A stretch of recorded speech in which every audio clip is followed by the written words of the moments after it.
So a happy gut means a better brain. As simple as that.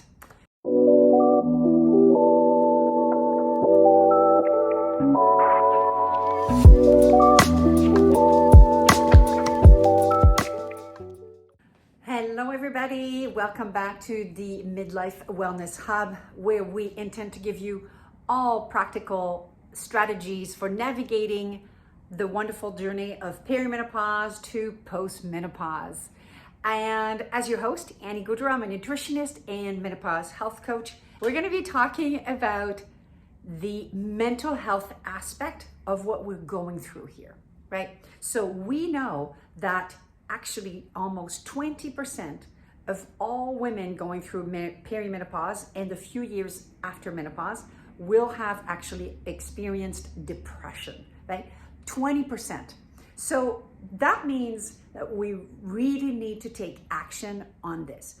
Now, what's really important here is to be also conscientious of the fact that we are not talking about clinical depression. So everybody needs to always make sure that they consult with their professional care provider and doctor, physician, or therapist to be able to really assess, what is what. What I am talking about here are symptoms of depression that are caused by the fluctuation and the decreasing levels of estrogen. Remember, and if you missed this, go back in one of our previous videos where we talked about the fact that women have receptors, estrogen receptors throughout their entire body. And estrogen has a particularly strong protective effect in your mental health and on the brain. So this is why a lot of us will be experiencing very strong things, right? What are we talking about? It could be fatigue. It could be feelings of, I'm just not in a good mood, so low mood in general. It could be lack of motivation. It could also be rage and being very moody, right? This is very normal. There is nothing wrong with you if this is what you are experiencing.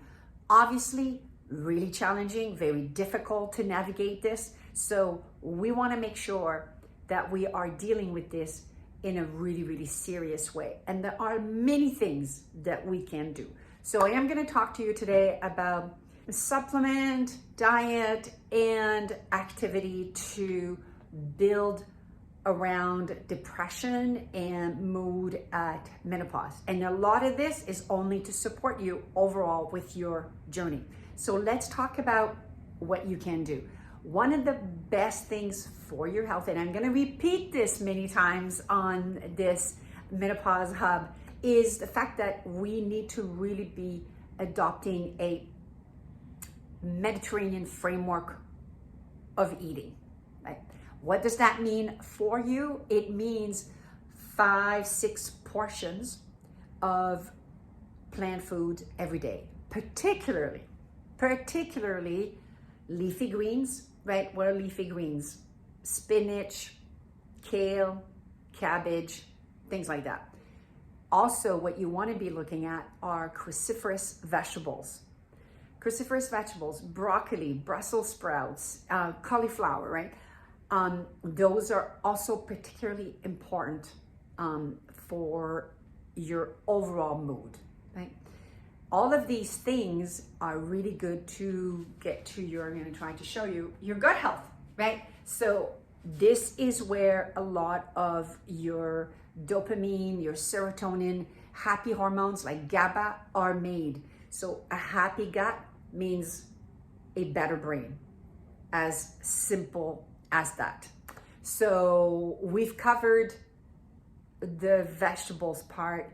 What we want to be also nourishing ourselves with in terms of that gut health are probiotics and prebiotics. So probiotics, most of us very, very, knowledgeable with that now. Probiotics, food with live bacteria in them, right? So yogurt with bacteria, kefir, natto, tempeh are all great sources.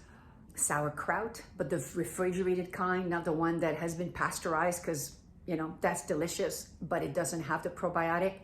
So you're looking at weekly servings of those in your diet. So that was probiotics. Now let's talk about prebiotics, right? So prebiotics, as the name suggests, are food that actually nourish the gut bacteria, right? Everything needs something to eat. So your bacteria, which like trillions, we're talking about trillions of bacteria in the gut, right? In the GI tract. So it needs to be fed, and it loves prebiotics. Prebiotics come from plant food. We're thinking about inulin. It's one of those things that are included in bread, for example. Most breads have been enriched with inulin. Artichokes, fabulous. Bananas, onions, all of the families of onions are really great. Dandelion leaves, amazing as well. I know, right? Sounds weird. They're not just weeds.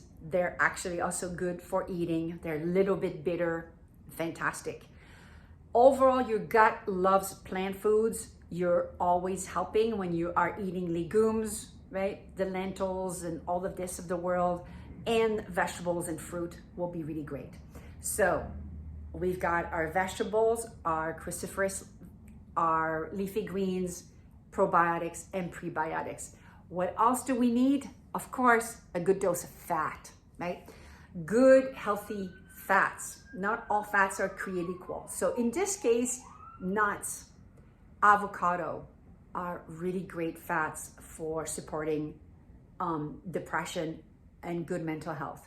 Omega-3 fats, especially. Your brain is mostly fat. It loves omega-3 fats that you find where? Cold water fish, trout, salmon, cod, haddock, great sources. Sardines, one of my personal favorites. Mackerel. I see you making a face. I know that you're not a fan. That's okay. But I will highly encourage you to try the modern, types of sardines, which come filleted, right? There's no bones. It's like very nice and clean. Some are even flavored with tomato sauce or hot peppers. Just saying, you should give them a try again. So omega-3 fats, very helpful. They're also in plant-based sources such as chia seeds, hemp as well. Great sources, walnuts, extra virgin olive oil. So we want to be adding omega-3s to our diet. This is a non-negotiable, right? Healthy fats. So that is kind of the diet overall. What we want to be avoiding: fried foods. This is what I'm going to be the Debbie Downer here. Fried foods, the nitrates that are in sausages, bacon, all of those things.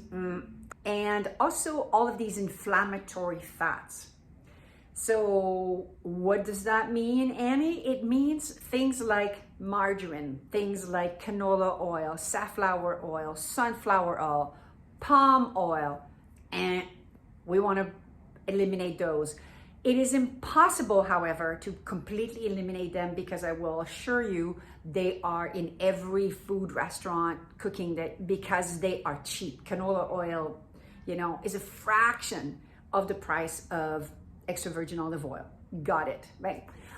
So things like that will be really important for you. Plant prebiotic foods, good fats, excellent for protecting your brain health. Now, that's all good, but we also need to look at other things to feel supported when it comes to depression and so on. And this is going to be a little bit counterintuitive, but ironically, one of the best things for mental health is movement. Moving your body is one of the best things that you can do. I'm like Vanna White here. One of the best things that you can do to feel better, to protect your brain. So if you are somebody experiencing some of those feelings of depression, the best thing to do is to enroll a friend and say, please keep me accountable. We're going to be walking, 3-4 days a week together this week, right? This is so important. If you can do more, then absolutely, right? Whether it's sunny out now, biking, you know, any type of activity, honestly, that you can do will be so good for your mental health. Sometimes it will be a beautiful yoga session, right, that will help your mental health. So between food and movement, you really want to be putting these two together to help yourself and manage mood, right? We want to stay away as well from the things that are depressing, such as alcohol, right? We want to be staying away also from excess caffeine, which will accentuate sometimes some of those feelings. You know, 1 to 2 small cups a day, no problem, but after that, we have to be careful.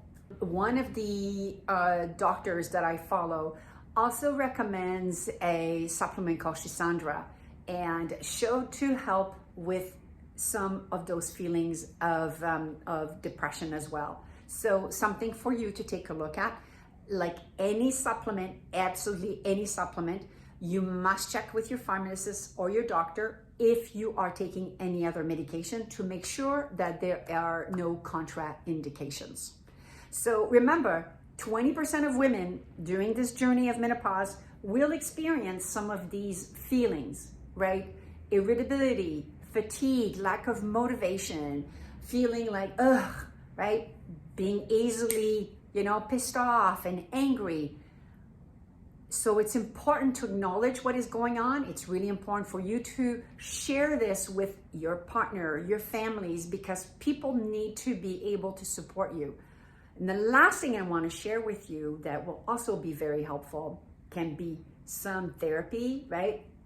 Reach out to a social worker, reach out to a therapist, or adopt some strategies such as meditation and journaling, which I promise you, even in the hardest times, will actually be helpful. The important thing is keeping track, seeing what may work for you, and I know that you will be on your way to feeling better sooner. Leave comments. I want to hear from you. And please share this and subscribe with somebody that you believe would benefit from this. I appreciate you so much. To your health, and till next time, bye for now.